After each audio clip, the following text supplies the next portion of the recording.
మన రక్షకుడైన యేసుక్రీస్తు ప్రభువారి యొక్క ప్రశస్తమైన నామంలో ఈ యొక్క మధ్యాహ్నకాల సమయంలో మీ అందరికీ కూడా నా ప్రేమవందనాలు తెలియచేస్తున్నాను. మరి దాదాపుగా చాలా వారాలు అయినట్టుంది, నాలుగు వారాలు. దేవుని మహాకృప వల్ల మరి మీరు ప్రార్థించినట్టుగా మధ్యప్రదేశ్లో రాష్ట్రంలో భోపాల్లో యూనివర్సిటీలో ఇంటర్వ్యూ సజావుగా జరిగింది. మార్చి 18వ తారీఖున దేవుడు నాకు డాక్టరేట్ డిగ్రీని మరి అధికారుల ద్వారా ఇవ్వడం జరిగింది. సో పిహెచ్డి పూర్తి అయిపోయింది. ఇక చదువు ఆలోచన ఏం లేదు, ప్రభు పని ఆలోచన ఉన్నది. ప్రార్థన చేయండి. మా కొరకు ప్రార్థన చేస్తున్నందుకు మీకు ప్రేమ వందనాలు. ఒక వారం జంగారెడ్డిగూడెంలో మీటింగ్స్ ఉన్నందువల్ల నేను రాలేదు. ఒక వారం నేను అంత భోపాల్లోనే ఉన్నాను.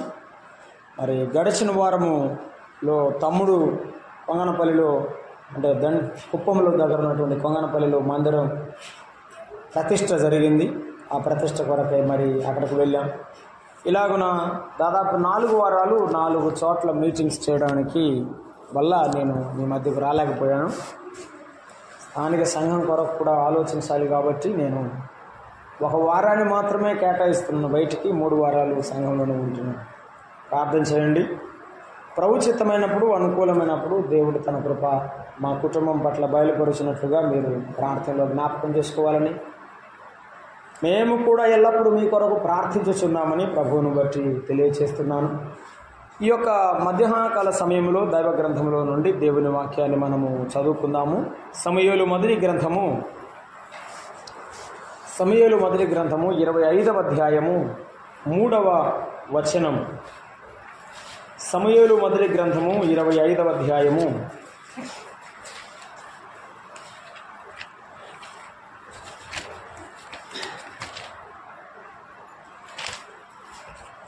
3వ వచనమును మనము 2-3 వచనాలు కలిపి చదువుకున్నాం.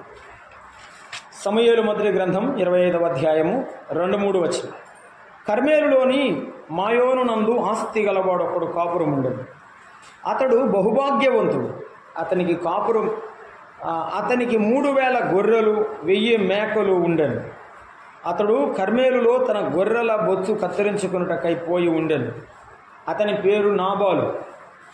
అతని భార్య పేరు అబీగయేలు. ఈ స్త్రీ సుబుద్ధి గలదై రూపసి అయి ఉండెను. అయితే చర్యలను బట్టి చూడగా నాబాలు మోటివాడును దుర్మార్గుడునై ఉండెను. అతడు కాలేబు సంతతివాడు.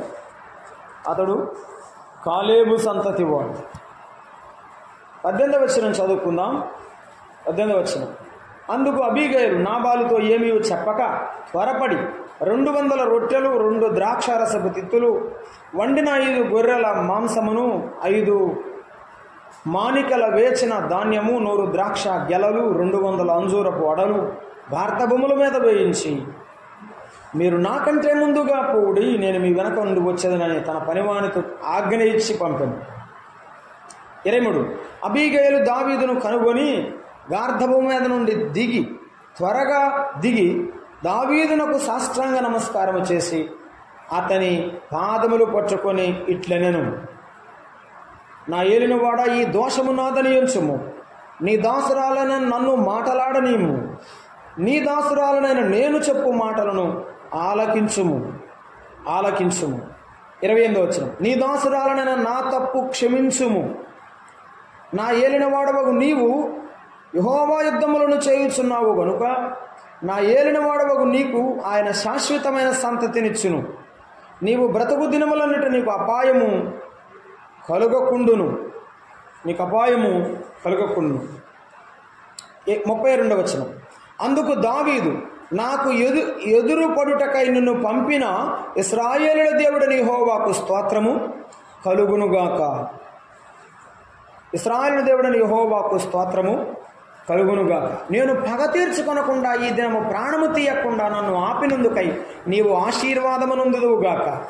నీవు చూపిన బుద్ధి విషయమై నీకు ఆశీర్వాదము కలుగునుగాక. ప్రార్థించేద్దాం. ప్రేమగల తండ్రి, స్తోత్రార్హుడైన దేవా మీకు వందనాలు. ఆరాధనలో మమ్మను నడిపించిన దేవా మీకు స్తోత్రములు. మరి నీ వాక్యమును మేము చదువుకున్నాం ప్రభువా. కొంత సమయము ఈ వాక్యాన్ని ఆలకించడానికి మా మనసులను సిద్ధపరచండి. ఎలాగున మీ మాటలు మేము విని నేర్చుకోవాలో మాకు నేర్పించండి. మా దేవా, మా ప్రభువా, నీవు వాక్యమును ఆలకిస్తున్న ప్రతి బిడ్డలో వినగల చెవిని, గ్రహించగల మనస్సును అనుగ్రహించమని, మీ వాక్యమునకు ముద్ర వేయమని, మా ఆత్మలో ఫలించుటకు సహాయం చేయము. క్రీస్తు యేసు నామమున వేడుకొనుచున్నాము తండ్రి, ఆమేన్. ప్రభువునందు ప్రియులారా, సమూయేలు మొదటి గ్రంథంలో 25వ అధ్యాయంలో నాబాలు భార్య అయిన అబీగయలును గురించి మనము చదువుకున్నాము.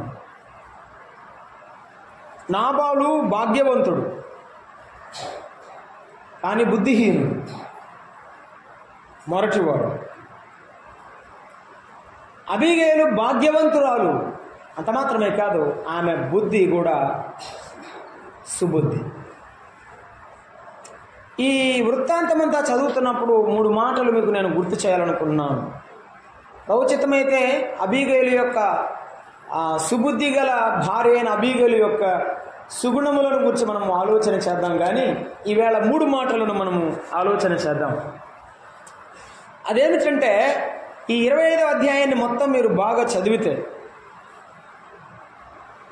చాలా స్పష్టమైనటువంటి ఆలోచన దేవుడు మనకు అనుగ్రహిస్తాడు. నా హృదయంలో దేవుడిచ్చిన ఆలోచన ఏమిటంటే, ప్రతి సహోదరి తన ఇంటిలో, ప్రతి భార్య తన భర్త విషయమై, తన కుటుంబ విషయమైనటువంటి ఆలోచన ఇలానే ఉండాలి అనేటువంటిది నాకు అర్థమైంది.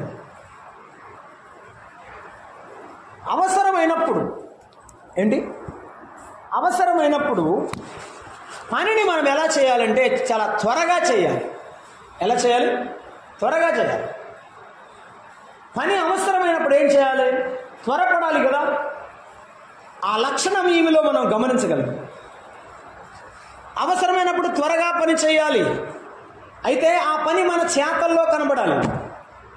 ఆ పని మన చేతల్లో కనబడాలి. 2, ప్రభు నాకు ఇచ్చిన ఆలోచన ఏమిటంటే, ఆమె వినయముగా ఉండడం. వినయముగా ఉండు, దేవుడు నిన్ను హెచ్చిస్తాడు అని తెలియచేస్తోంది మీ జీవితం. 3, ఆమె జ్ఞానవంతురాలు. జ్ఞానంగా ఉండు, దేవుడు నీకు విజయం ఇస్తాడు. మన జీవితంలో మనం పని చేయడమే నేర్చుకుంటే, వినయం లేకపోతే, మొరటగా మనం ప్రవర్తిస్తే మనం ఎవరిని సంపాదించలేము.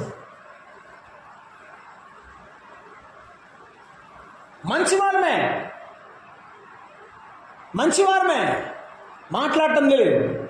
ఏం చేయాలి మరి? నిజమే, యథార్థమే, సత్యమే, మాట్లాడటం తెలియదు. ఏం చేయాలి మరి?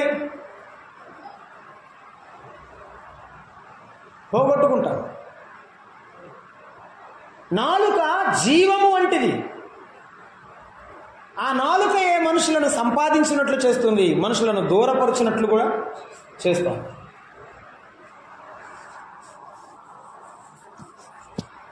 మనము వాక్యంలో జ్ఞాపకం చేసుకుందాం. 25వ అధ్యాయంకి రండి. మొదటి సమూయేలు గ్రంథము 25వ అధ్యాయం.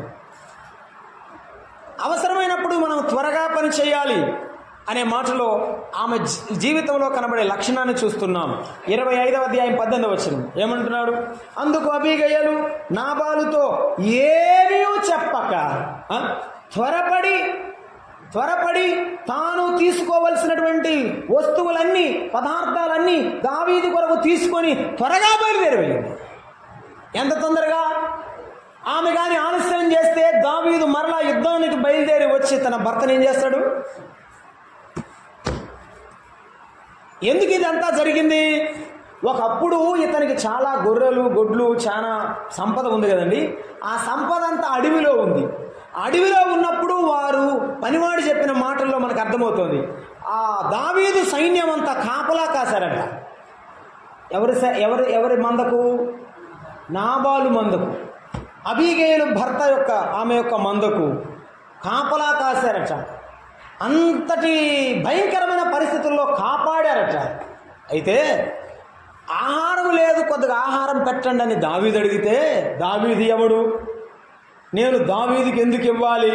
తన యజమాని దగ్గర నుండి అంటే సౌలు దగ్గర నుండి పారిపోయిన దావీదు ఎవడు అన్నాడు. అంటే దావీదును కించపరిచాడు. కాబట్టి దావీదుకు కోపం వచ్చి తన యొక్క సైన్యమును తీసుకొని బయలుదేరి వెళ్ళాడు. ఈ విషయము ఒక పనివాడికి తెలిసి గబగబ వచ్చి ఆ యజమానురాలు అమ్మగారితో చెప్తున్నాడు, అమ్మా మన యజమానుడు మొరటవాడు, మాట్లాడడం తెలియక ఎలాగో మాట్లాడాడు, కాబట్టి ఇప్పుడు దావీదు మహారాజు వస్తున్నాడు, మన యజమాని చంపివేస్తాడేమో, ఏం చేయాలంటే ఏం చేస్తుంది? ఇప్పుడు మనం చదువుకున్నాం చూడండి, ఏం చదువుకున్నాం? ఆమె త్వరగా లేచి, ఏమి చెప్పలేదు భర్తతో చెప్తే ఏమవుతుంది? ఏమవుతుంది? వద్దుపోమంటాడు.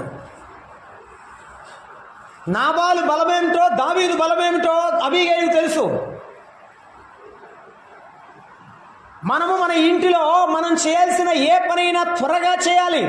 అది అవసరమైనప్పుడు తప్పకుండా చేయాలి.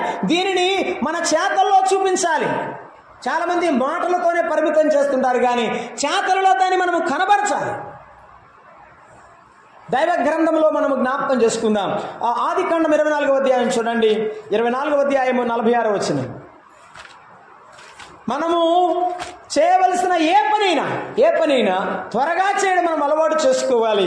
అది మన యొక్క అవసరమునకు ప్రాముఖ్యమైనది, మన జీవితంలో మంచి లక్షణాన్ని కొని తెస్తోందని జ్ఞాపకం చేసుకుంటున్నాం. 24వ అధ్యాయము 46వ వచనాన్ని చదువుకుంటున్నాం చూడండి. 24:46. ఆమె త్వరగా తన కడవను దించి, త్రాగుము, నీ ఒంటెలకు నీళ్లు పెట్టదనని చెప్పాను, గనుక నేను త్రాగి తిని ఆమె ఒంటెలకు నీళ్లు పెట్టాను. అమ్మా నీవు ఎవరి కుమార్తెవు? ఎందుకు అడుగుతున్నాడు ఎలియాజరు? ఇంత త్వరగా ఆ లోతైన బావి లోపలికి మెట్లు దిగి వెళ్ళి కడవను తీసుకొని 40 కడవలు తాగిద్ది ఒక్కొక్క ఒంటె. ఎన్ని ఒంటులు తెచ్చాడు ఏమో నాకు తెలియదు. వాటన్నిటికీ పోయడానికి ఓపిక ఉండాలి, వాటన్నిటికీ పోయడానికి కష్టపడే మనస్సు ఉండాలి. మరి ఏమంటారంటే పాతకాలంలో రాగి సంకట ముద్ద అంటారు. ముద్ద చేసిస్తే అప్పుడప్పుడు అంటారు, ఆవాలు ముద్ద చేసిస్తే చేతులోకి తీసుకుంటావు కానీ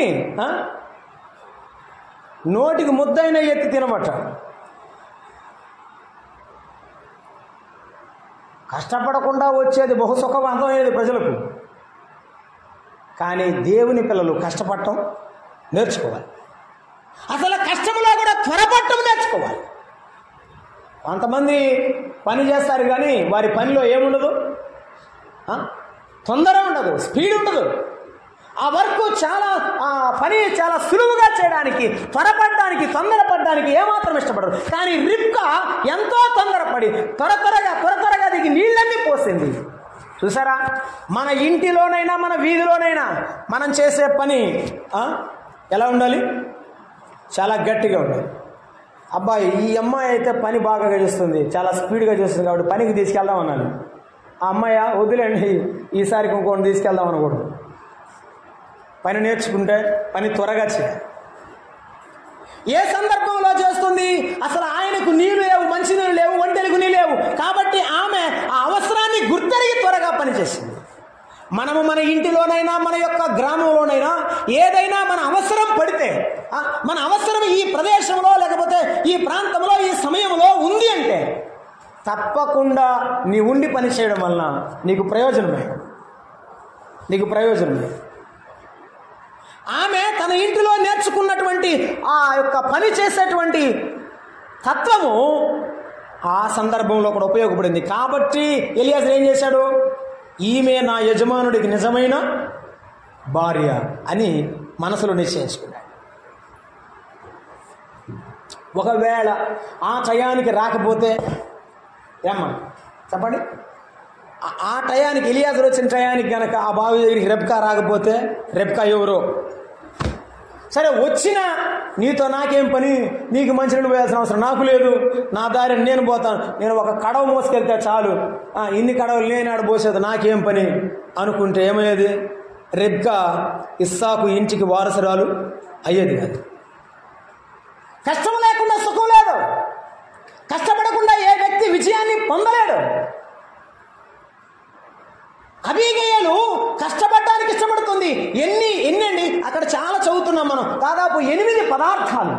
ఆమె వాటన్నిటిని సిద్ధపరిచి గాడిదల మీద కట్టించింది. అది ఎంత టైం వేస్ట్ చేయాలి తెలిసిన దానికి. వండడం మామూలు విషయమా? ఒక అన్నం ఒక కూర వండడానికి నాకు 9 గంటల డ్యూటీకి కూడా మా ఉన్నారు, అరుస్తూ ఉంటే బయటికి రాలేదు. ఎంతండి? 4 మనుషులు 2 గిద్దలు ఉండాలి, అన్నం ఒక కూర ఉండాలి, అంతే. రారు అసలు బయటికి. మరి ఏం చేయాలా? 5 మానికలంట. ఎప్పుడు వండిద్దో? 5 ఒకటి కాదు, 5 గొర్రెలు మాంసము. ఏంటి 5 గొర్రెలు మాంసం అంటే ఎంత ఉంటుంది? గొర్రె 1 గంట ఉంటుందా? సరే, ఒక 1/2 గంట వేసుకో. 5 గొర్రెలు అంటే 5 అరలు 2.5 గంట మాంసం వండాలా? ఎప్పుడు వండి దేవుడా? చాలండి. ఆ దారిలో రెస్టారెంట్ ఉంది, మీ చుట్టాలన్నట్టు తీసుకుపోయి ఆ నుంచి పెట్టి అటు నుండి తీసుకుపోమంటారు. చేస్తారా? తీసుకోమంటారా? ఇప్పుడు అసలు కర్రీస్ పాయింట్లో బాగా బతుకుతున్నారు కదా. ఎందుకు? అక్కాయిళ్ళు ఉండరు అంటే ఇక్కడ దాకా బాగిందో లేదో నాకు తెలీదు. ఇంకోళ్ళు మంచి మంచి టౌన్స్లో అంతే కదండి, అన్ని కర్రీస్ పాయింట్లే. కూరలు వండుతూ ఉంటారు, సాయంత్రం పూట అమ్ముతూ ఉంటారు. రెబ్కా తన ఇంటిలో కష్టపడటం నేర్చుకుంది, వీధిలో కూడా అలాగే కష్టపడే మనసును, మంచి పేరును తెచ్చుకుంది.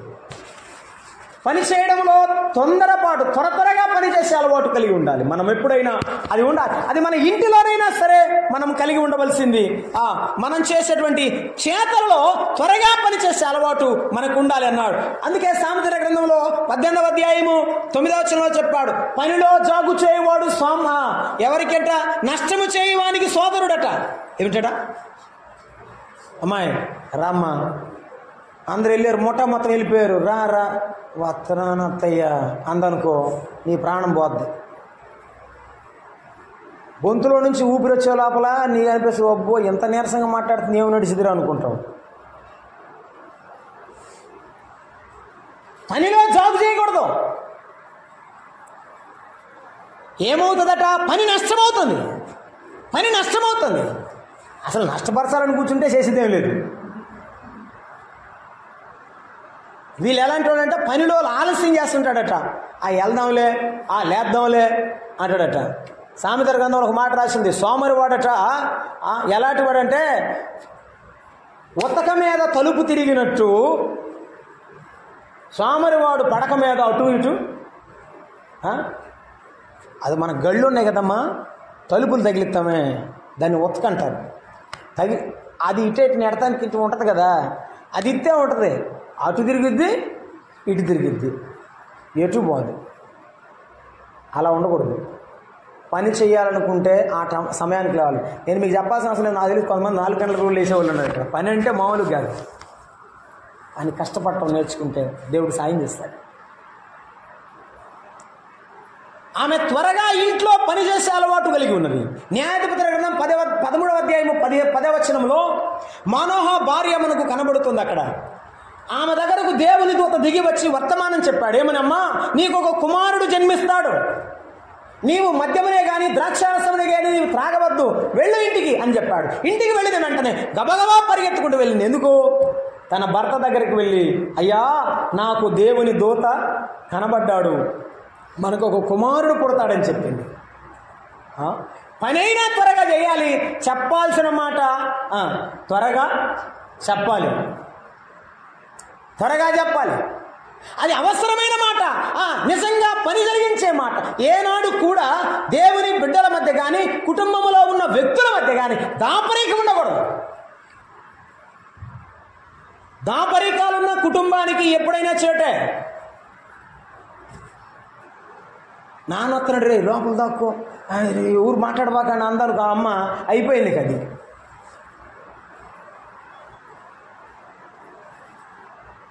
మానవ భార్య దేనిని దాచుకోవడం లేదు. ఒక పురుషుడు తన ఎద్దకు వస్తే ఇమీడియట్గా త్వరగా వెళ్ళి తన భర్తకు చెప్తుంది, ఇలా వచ్చాడు నాకు చెప్పాడు. మీరేమంటావు? నిజంగా అతడు కూడా నమ్మాడు. ఇది దైవభక్తి. మన మాటల్లో మనము త్వరపడి అవసరమైనప్పుడు త్వరపడి చెప్పాలి. పని అవసరమైనప్పుడు త్వరగా పని చేయాలి, త్వరపడి పని చేయాలి. అబీగయలు కూడా అలాగే త్వరపడి చేస్తూ ఉన్నది. ఒక మాట చదువుదాం క్రొత్త నిబంధన వెలుగులో. యోహాను సువార్త 11వ అధ్యాయము 29వ వచనాన్ని చదువుకుందాం రండి. యోహాను సువార్త 11వ అధ్యాయము 29వ వచనం. 11వ అధ్యాయము 29వ వచనాన్ని చదువుకుంటున్నాం. ఆమె విని త్వరగా లేచి, ఆమె అంటే మార్త యొక్క సహోదరి అయిన మరియ. 28వ వచనం చదువుతారా? ఆమె ఈ మాట చెప్పి వెళ్ళి, బోధకుడు వచ్చి నిన్ను పిలుచుచున్నాడని తన సహోదరి అయిన మరియను రహస్యముగా పిలిచాను. అంటే మార్త వచ్చి మరియను పిలిచాను. 29, ఆ మరియ విని త్వరగా లేచి ఆయన యొద్దకు వచ్చాను అన్నాడు. 31వ వచనం, ఆ ఇంటిలో మరియతో కూడా ఉండిన ఆమెను ఓదార్చుచున్న యూదులు మరియ త్వరగా లేచి వెళ్ళుట చూచి ఆమె సమాధి యొద్ద ఏడ్చుటకు అక్కడికి వెళ్ళుచున్నది అనుకుని ఆమె వెంట వెళ్ళిరి. కానీ మరియ ఏం చేసింది? మరియ యేసు ఉన్న చోటికి వచ్చి ఆయనను చూచి ఆయన పాదముల మీద పడి, ప్రభువా, త్వరగా పరిగెత్తుకు వచ్చింది. అందరూ ఏమనుకుంటున్నారు?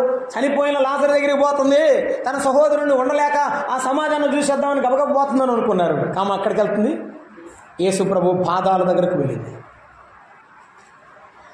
నీవు ప్రార్థన చేయాల్సిన అవసరం వచ్చినప్పుడు, నిజంగా నీవు దుఃఖములో మునిగి ఉన్నప్పుడు, వేదనలో మునిగి ఉన్నప్పుడు, ఏ సమయంలో నీకు అవసరమో ఆ సమయంలోనే త్వరగా వెళ్ళి ప్రార్థన చేయి.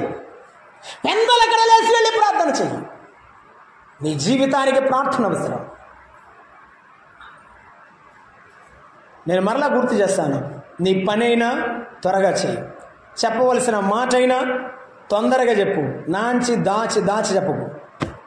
నీ ప్రార్థన అయినా త్వరగా చేయి. అబీగయలు జీవితంలో 25వ అధ్యాయంలో 18వ వచనంలో మనం చూస్తున్నాం. సమూయేలు మొదటి గ్రంథంలో ఆమె త్వరగా లేచి గాడిదకు గంత కడుతున్నది. ఆ గంతలో ఉన్నవి చాలా బొంతలు, వాటన్నిటిలో పదార్థాలు. ఆ పదార్థాల్లో చాలా చెప్తున్నాడు. 200 రొట్టెలు అన్నాడు. ఎన్ని గంటలు పట్టుద్ది 200 రొట్టెలు చేయడానికి? చెప్పండమ్మా. 200 రొట్టెలట, 200 ద్రాక్షారసపు తిత్తులు. ఎప్పుడు తయారు చేసిందో మా తిత్తులు మొత్తం ఎప్పుడు పోసిందో, ఎలా పోసిందో. వండిన 5 గొర్రెల మాంసం వండిందట, పచ్చిది కాదు. 5 గొర్రెల మాంసం, 5 మానికలు వేసిన ధాన్యం. మరి ఎప్పుడు వేపిందో? మొత్తానికి అన్ని పదార్థాలు తీసుకొని బయలుదేరటానికి అంజూరపు అడలు, 200 అంజూరపు అడలు, గార్ధబొమ్మలు గాడిదల మీద వేసి తీసుకొని వెళ్ళారు. గుర్తుంచుకుందాం, మనము చేయాల్సిన పని కష్టమైనదైనా సరే త్వరగా చేయడానికి ఇష్టపడదాం. ఆదికాండం 18వ అధ్యాయంలో ఆ ఎండవేడిమి వేళ దేవుని యొక్క దూతల వలె ఆయనయు తండ్రియు కుమారుడు ఆత్మయు ముగ్గురుగా త్రిత్వముగా దిగివచ్చినప్పుడు అబ్రహాం అన్నాడు, ప్రభువా, నీ దాసుని దాటిపోవద్దు, కొంత ఆహారము పుచ్చుకొని విశ్రాంతి తీసుకుని దారిని వెళ్ళండి అని బ్రతిమాలాడు. అందుకే హెబ్రీ పత్రికలో పౌలు భక్తుడు రాశాడు, అబ్రహాము ఎరుగకయ్యే దేవదూతలకు ఆతిథ్యము. ఎరుగకయ్యే చేస్తావు. కష్టపడే మనసుంటే ఇది లాభము లేదా అని ఆలోచించవు. పని చేయడమే అలవాటుగా పెట్టుకుంటావు. పని చేసేవాడికి ప్రతిఫలం ఏ రోజైనా, చెప్పండి, ఏ రోజైనా వస్తుంది. అబీగయలు అలాగే కష్టపడి వీటన్నిటిని తీసుకెళ్తుంది. ఆమె ఇంటి దగ్గర కూర్చొని ఈ తీసుకెళ్ళినా కూడా నన్ను అనుభవించడు, అంగీకరించడు, నా భర్తను చంపేస్తాడు అని అనుకుందనుకో, అసలు తీసుకెళ్ళిద్దా? ఇవన్నీ తీసుకెళ్ళి బ్రతిమిలాడి తన భర్త ప్రాణాలు కాపాడుకుందామని ఆతురత, ఆ తొందర, నీలో నాలో కూడా మన ఇంటిని గుర్చిన ఆసక్తి, ఆవేదన, ఆతురత అంతగా ఉండాలి.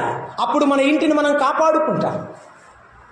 అబీగయలు ఎంత మంచి సుబుద్ధి కలదంటే, ఎప్పుడు ఎలా త్వరపడాలో, ఎంత తొందరగా పని చేయాలో నేర్చుకున్నది, నేర్పుగలిగినది.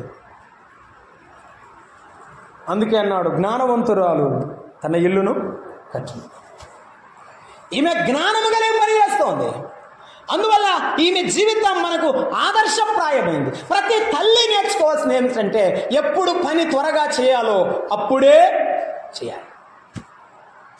మరట ఏ రోజు పని ఆ రోజే చేయాలి.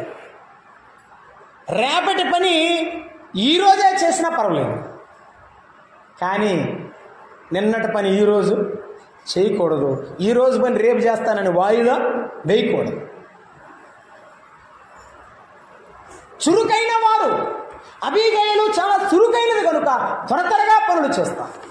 మన ప్రభు అయిన యేసుక్రీస్తు వారు చురుకైన వాడు. పెందలకిడి లేచి అరణ్యమునికి వెళ్ళి ఏకాంతముగా ప్రార్థన చేయువాడు. ఆయన అరణ్యమునకు కాలిబాటను నడిచి వెళ్ళి కొండలలో దేవుని వాక్యమును ప్రకటించిన వాడు, దేవుని రాజ్య సువార్తను ప్రకటించిన వాడు.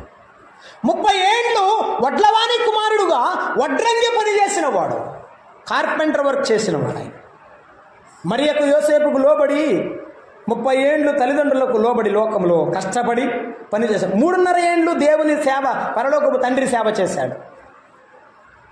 ఈ దినాల్లో ఎంతమంది పిల్లలు తల్లిదండ్రులకు బిఫోర్ మ్యారేజ్ అన్న పనిచేసి డబ్బులు ఇస్తారా? చూడాలి. మరి ఆఫ్టర్ మ్యారేజ్ అంటే మనం అడగకూడదులేండి, అవునండి.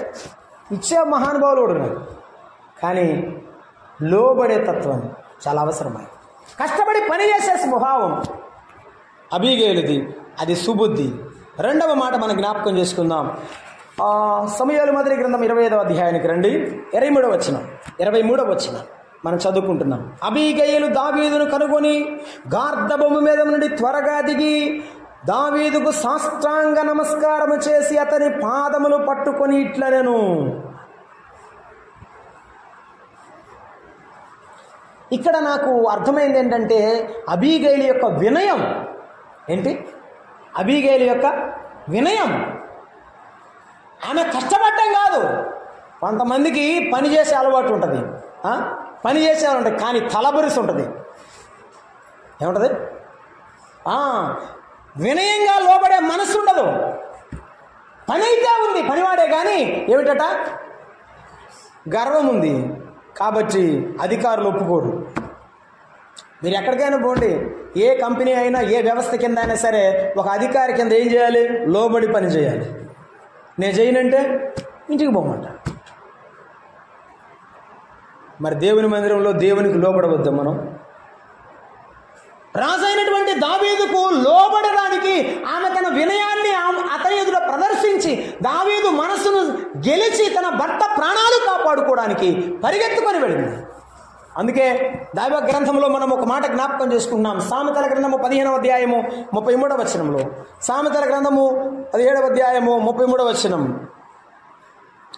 యెహోవాయందు భయభక్తులు కలిగి ఉండే జ్ఞానాభ్యాసమునకు సాధనము అన్నాడు. ఆ తర్వాత ఆఖరులైన మనం చదువుకుంటున్నాం. ఏమని? 15వ అధ్యాయము 33వ వచనం సామెతల గ్రంథం, ఘనతకు ముందు వినయముండును అన్నాడు. ఏముంటుందట? ఒకవేళ నీవు దేవుని చేత హెచ్చించబడాలంటే, దేవుని చేత నీవు ఆశీర్వదించబడాలంటే నాకు ఉండాల్సిందేమిటి? వినయం. వినయం ఉండాలి, విధేయత, లోబడే మనస్సు ఉండాలి. ఇదిగో అబీగయలు సిగ్గుపడటం లేదు, బాధపడటం లేదు. అసలు నేను ఎందుకు వెళ్ళాలి? నేను కూడా భాగ్యవంతుడైన నాబాలు యొక్క భార్యను కదా, నాకు అవసరం ఏమిటి? దావీదుతో పనేమిటి అనుకోవడం లేదు. కానీ తనను తాను తగ్గించుకొని ఈ పదార్థాలను తీసుకొని పరుగున వెళ్ళి దావీదు పాదాల మీద. ఎంత వినయవంతురాలు, ఎంత వినయవంతురాలు! అక్కడ చూస్తున్నాం. దావీదును కనుగొని అంటే ఏం చేసింది? దావీదు ఎక్కడున్నాడో వెదికి వెళ్ళింది. వెదికి వెళ్ళింది. గార్ధం మీద త్వరగా వెళ్ళి ఏం చేస్తుందో తెలుసా? సాగిలపడి నమస్కారం చేస్తాను. ఇది వినయానికి గుర్తు. ఇది వినయానికి గుర్తు. అక్కడ రాశాడు, గార్ధబొమ్మ మీద నుండి దిగి అని చెప్పాడు. ఏమిటి? దిగాలి కదా. ఒక మెట్టు దిగితే నువ్వేం 1 ఇంచు తగ్గవు. ఒకవేళ దిగకపోయినా 1 ఇంచు కూడా పెరగవు. ప్రభు అన్నాడు, నీ తల వెంట్రుకలలో ఒకటి నలుపుగా కానీ తెలుపుగా కానీ నీవు చేయలేవు. మానవుల మీద మనము ఏదో చేయాలని తలంచేవారమే కానీ దేవుడు తన సమస్త కార్యాలను తన చిత్తానుసారంగా జరిగిస్తాడు. అనాలోచనగా దేవుని చిత్తాన్ని మనం ఎప్పుడు కూడా పోస్ట్ పోన్ చేయకూడదు. ఇలా కాదు, అలా కాదు, నేను ఇలా అనుకున్నాను, నేను అలా అనుకున్నాను. ఇటీవల ఒక ఆయన వాక్య సందేశం విని అన్నాడు, మీరు చెప్పిన వాక్యం నాకేమో నచ్చలేదండి అన్నాడు. నీకు నచ్చినట్టు నేను చెప్పలేనండి అని చెప్పాను. ఏం చెప్పాలి? ఆయనకి నచ్చినట్టు మనవాడి వాక్యం చెప్తామండి. ఏమని చెప్పాలి? అయ్యగారు మీరు చాలా గొప్పోళ్ళండి, అమ్మగారు గొప్పది, పిల్లలు గొప్పోళ్ళు, మీరు అందరూ గొప్పోళ్ళని పొగడాలి. నేనేమన్నా పాస్ట్ గారిని ఇంటి పొగడ్డానికి. ఇది ఎందుకు ఇచ్చాడు? కడుక్కోమని ఇచ్చాడు. ఏమైనా ఉంటే పొరపాటు కడుక్కోవడమే. ఎవడు పరిపూర్ణుడు కాదు. మీరు చాలాసార్లు అడిగాను నేను, రూపాయి దొంగతనం చేసినట్టు దొంగ అంటారా, ₹1,00,000 దొంగతనం చేసినట్టు దొంగ అంటారా? అట్టగా చూస్తారేందమ్మా? రూపాయి దొంగతనం చేసినట్టు దొంగ అంటారా, ₹1,00,000 దొంగతనం చేసినట్టు దొంగ అంటారా? ఇద్దరు దొంగ అంటారా? ఇదేందండి, 1,00,000 చేశాడు కదండి, అయినా సమానమే. చట్టం ముందు అందరూ సమానమే అన్నట్టు దేవుని వాక్యం ముందు ప్రతి ఒక్కరూ సమానమే. అది చిన్నదైనా పెద్దదైనా, అది చిన్నదైనా పెద్దదైనా. చాలాసార్లు మనము దేవుని వాక్యానికి భయపడడం మానేశాం, దేవుని వాక్యానికి లోబడ్డం మానేశాం. ఇదే సమస్య.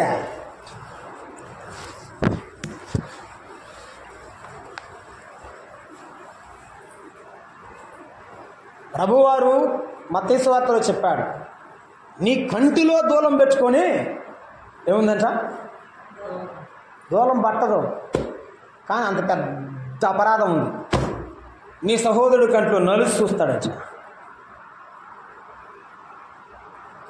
ఇంకొక మాట అన్నాడు, నేను కూడా అటువంటి అపరాధంలో పడుదునేమోనని భయము కలిగి ప్రవర్తించండి, అట్టువానిని కరుణించి ప్రభుపక్షంగా సంపాదించండి అని చెప్పాడు. అది వివేకంగా ఉండేవాడు చేసే లక్షణం. జ్ఞానం వాడు, మెచ్యూర్డ్ పీపుల్ అంటారు చూడండి, పరిపక్వత కలిగిన విశ్వాసం చేసే పనులు అవి, పసిపిల్లలు చేసే పనులు కాదు.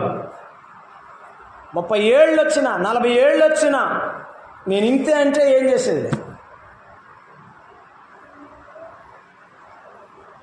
అబీగయలు నేను ఇలానే ఉంటాననలేదు, గార్ధబొమ్మలు దిగి దావీదును చూసి దిగి వెళ్ళి. మన ప్రభువును చూస్తున్నప్పుడు ఏం చేయాలి మనం చెప్పండి? ఒక మెట్టు దిగి వెళ్ళాలి.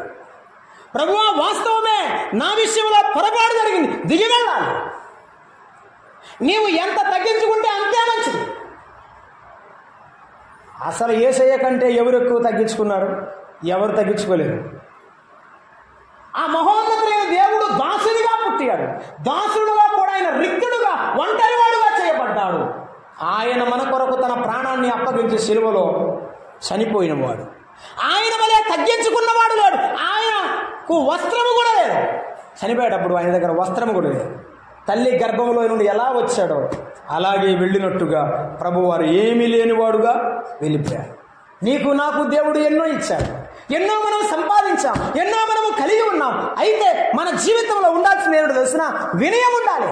అందుకని ప్రతి సందర్భంలో ఆ దావీదును చూసి ఆమె దిగి వచ్చినట్టుగా మనము కూడా మన ప్రభువును చూసి మన పరిస్థితులను విడిచి ప్రభువు దగ్గరకు దిగి రావాలి.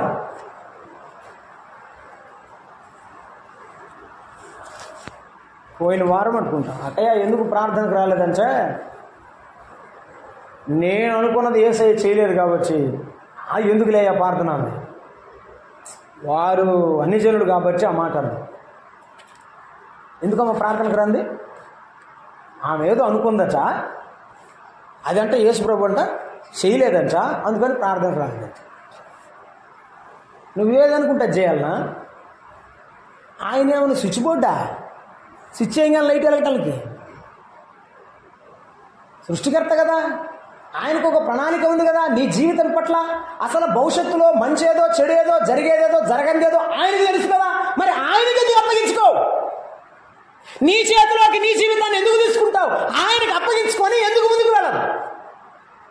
చాలాసార్లు మనం ఏమనుకుంటామంటే, నా తెలివితేటలు నా సామర్థ్యము నేను చేయగలను అనుకొని మనము తగ్గించుకోకుండా ప్రభువు దగ్గరికి వెళ్ళి ఆయన పాదాల మీద పడి ప్రార్థించకుండా, దావీదు పాదాల మీద పడి బ్రతిమలాడుకున్నట్టు బ్రతిమలాడుకోకుండా నష్టపోతాం. నేను వెళ్ళాల్సిన అవసరం లేదండి. నేను చేయాల్సిన అవసరం లేదండి. అంటే ఏం చేయాలి మరి? ప్రపంచం మోకరిద్దు నీ దగ్గరికి వచ్చి. గుర్తుంచుకోవాలి, దేవుని వాక్యముతో మనము మన జీవితాన్ని సరిచూసుకోవాలి. నేను కానీ మీరు కానీ వాక్యముతో సరి చేయబడాలి. ఇప్పుడు తన భర్తను సరి చేయడానికి ఎవరు వెళ్ళారు? ఏమంటుందో తెలుసా? నా ఏలినవాడ ఈ తప్పు నాదని ఎంచుము. ఎవరి తప్పు? ఆమెదా? కాదుగా తప్పు భర్తది. కానీ ఆమె ఈ తప్పు నాదని ఎంచమని తప్పు తన మీద వేసుకొని నీ దాసురాలని నన్ను క్షమించమని అడుగుతుంది. నా బాలను క్షమించమని అడగడం లేదు. మోషే ప్రార్థన చేశాడు, అయ్యో నా సహోదరి మిరియామును క్షమించయ్యా అని. నన్ను క్షమించయ్యా అని కాదు. దేవుడు క్షమించాడులే. కానీ అబీగైలు ఎంత మంచిదంటే, ఆయనైనా నేనైనా ఒకటే. ఆయన తప్పు చేస్తే నేను చేసినట్టే. కాబట్టి ప్రభువా నన్ను క్షమించు. ఎంత వినయమని. అసలు దావీదు ఆశ్చర్యపోయాడు. ఆ ఖడ్గము తీసుకుని ఆవేశంతో వచ్చిన వాడు ఆ మాటలు వినగానే, ఆమె హృదయాన్ని, ఆమె ముఖాన్ని చూడగానే దావీదు మనసు చెలించిపోయింది. కత్తి కింద పడేశాడు. నివ్వెరపోయి ఆమెను చూస్తున్నాడు. ఇటువంటి సుబుద్ధి కలిగిన స్త్రీ నేను చూడలేదు. అలాగైతే వినండి, మనము కూడా ఎప్పుడైతే తగ్గించుకొని 38వ అధ్యాయం యెషయా గ్రంథంలో 5వ వచనంలో మనం చదువుకుంటున్నాం.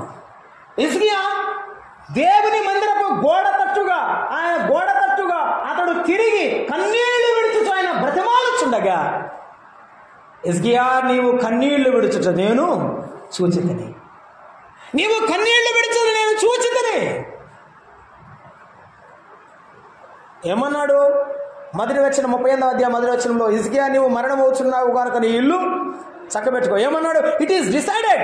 దేవుడు నిర్ణయించాడు, ఇక హిజ్కియా బ్రతకూడదు, చనిపోవాలంతే. వెళ్ళు యెషయా, నువ్వు వెళ్ళి చెప్పు అన్నాడు. కానీ హిజ్కియా ఏడ్చిన ఏడ్పుకు, చేసిన ప్రార్థనకు దేవుని హృదయమే కరిగింది. ఆయన శాసనం పూర్తిగా మార్చబడింది. ఇలాగున మనము ప్రార్థన చేస్తే, ఇలాగున మనము తగ్గించుకుంటే దేవుని యొక్క ఆత్మ పని చేస్తాడు. శరీరం ఎప్పటికీ పనిచేయదు. అబీగయలు యొక్క వినయం అటువంటిది. సాష్టాంగ నమస్కారం చేసింది.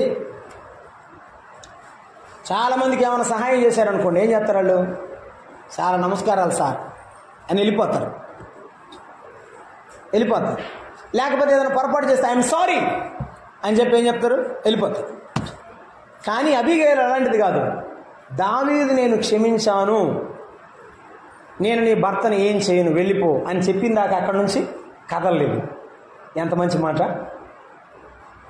మనం కూడా ప్రార్థన చేస్తాం. అప్పుడు ప్రభువా అడుగుడి నీకు ఇవ్వబడును అన్నావు, ప్రభువా ఈ రాత్రి అడుగుతున్నానంటావు, తెల్లారి మర్చిపోతాం. ప్రార్థన చేయడం మొదలు పెడితే ప్రభువు ఇచ్చే వరకు ఏం చేయాలి? చేయాల్సిందే. ఎన్నేళ్ళు చేయాలి తెలియదు. ఆయన చిత్తంలో ఎంతకాలం ప్రార్థించాలంటే 75 ఏళ్ళప్పుడు బయలుదేరాడు అబ్రహాము. దేవుడు పిలిచినప్పుడు 100 ఏళ్లకు పిల్లోడు పుట్టాడు. ఎన్ని సంవత్సరాలకి? 25 సంవత్సరాలు. ఏదో ఒక పిల్లోడు పుట్టడానికి 10 సంవత్సరాలు ప్రార్థన చేశాడు అబ్రహాము. అవును మరి. ఇస్సాకు 25 ఏళ్ళు ప్రార్థన చేశాడు తన భార్య గర్భవతి కావడానికి. అబ్రహాము 25 ఏళ్ళు ప్రార్థన చేశాడు ఇస్సాకు పుట్టడానికి. నువ్వు ఎన్నేళ్ళు ప్రార్థన చేస్తావు నీ బిడ్డలను సంపాదించడానికి? నువ్వు ఎన్నేళ్ళు దేవుని సన్నిధిలో మోకరించి కన్నీరు గార్చి నీ బిడ్డలను సంపాదిస్తావు? ఓ స్త్రీ, నీ భర్తను నీవు రక్షించదలలేదు, నీవే తెలుసుకో. ఓ స్త్రీ, నీ బిడ్డలను నీవు సంపాదించదవా లేదా నీవే తెలుసుకో. అబీగయలు ఎటువంటిదంటే తన భర్తను సంపాదించుకుంది. తన భర్త తర్వాత మొరటతనంతో ప్రాణం పోగొట్టుకున్నాడు, అది వేరే విషయం. కానీ దావీదు రాకుండా, దావీదు కత్తి భర్త మీద పడకుండా ఆమె తప్పించడానికి పాదాలు పట్టుకుంది.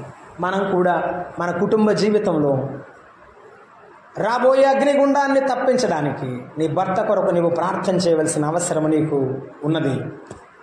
నీకు తెలియదు బ్రదర్, మంచోడు కాదు. నీ అంకుల్ సంగతి తెలియదు అయినా నీకు. ఆయన అమ్మో కష్టం, నేను కాబట్టి కాపురం చేస్తున్నాను కానీ ఇంకొకరైతే ఇప్పుడు ఏరయ్యా అని చెప్పింది. అవునా అలానేనా? స్టువార్ట్పురంలో జీవరత్నం గారని చనిపోయాడు, లేడు. ప్రభు దగ్గరికి వెళ్ళాడు. ఆయన దేవుని నమ్ముకున్నాడు. మంచి గజ దొంగ. టైగర్ నాగేశ్వరరావు గారు వాళ్ళు తర్వాత తరంలో ఈయన గజ దొంగ.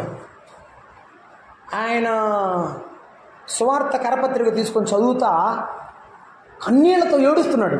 భార్యాభర్తలు ఇద్దరు కలిసి దొంగతనానికి వెళ్తారు వాళ్ళు. ఈయన ఏడుస్తున్నాడు. ఆమె ఎందుకు ఏడుస్తున్నాడు అంటే, నేను ఎన్నో పాపాలు చేశాను, నన్ను క్షమించమని దేవుణ్ణి అడుగుతున్నానని ఏడుస్తున్నాడు ఆయన. ఆయన తర్వాత సంఘం కట్టాడు అక్కడ. ఇప్పుడు సంఘం ఉంది అక్కడ, క్రైస్తవ ప్రార్థనా మందిరం ఉంది, నా బ్రదర్ని సంఘం. ఈయన మారు మనసు పొంది చర్చికి వెళ్తాను నేను ఇక్కడి నుంచి దొంగతనాలు చేయను కానీ ఆ మాటలు విన్న భార్యకి పిచ్చి పట్టింది. ఆమె పిచ్చిదై చనిపోయింది అంతే. ఒకసారి నేను వాక్యం చెప్పడానికి వెళ్ళాను. నేను వెళ్ళేటప్పటికి ఆయన బైబిల్ చదువుకుంటున్నాడు. ఇది ఎట్టనే ఒళ్ళో పెట్టుకొని బైబిల్ చదువుకుంటున్నాడు. మంచినీళ్ళు కడవ తెచ్చింది ఆవిడ. కడవ నెత్తి మీద లేదు, ఆయన నెత్తి మీద వేసింది. ఎత్తేసింది కడవ పగిలి వర ఉంటుంది కదండి, చుట్టూ వర, ఆ వర మెడకాయలో కూడా పడింది. అది ఆయన పెంకుల నీరుతో పీచిదాన్ని లోపలికి వెళ్ళిపో అన్నాడు. నేను ఆయన 2 చేతులు పట్టుకొని, నీకు దండం సార్, నీకెంత ఓర్పించిన దేవునికి స్తోత్రం. ముందు ఏంటి పరిస్థితి అంటే వృత్తాంతం అంతా చెప్పాడు జరిగిందని.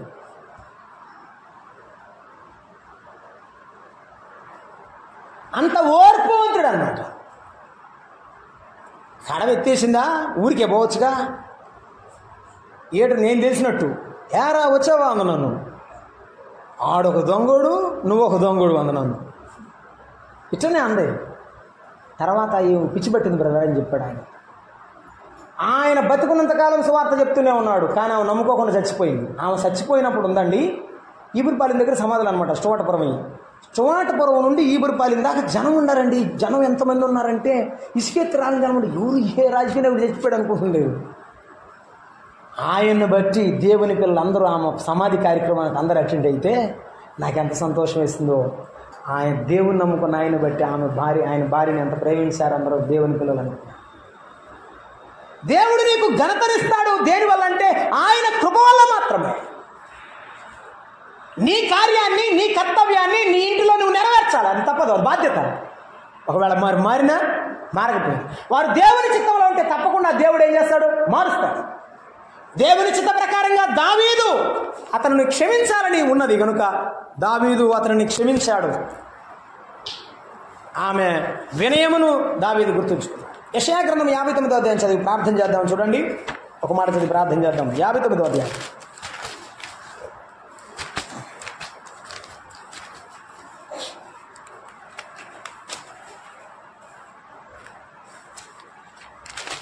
దేవుని యొక్క గొప్ప కార్యాలు మనమందరం కూడా ఇలాగూ నెమరు వేసుకుంటూ ముందుకు వెళ్లాల్సిందే.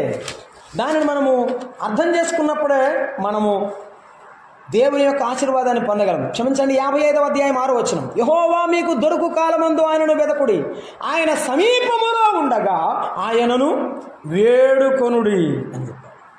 ఆయన సమీపములో ఉండగా వేడుకొనుడి.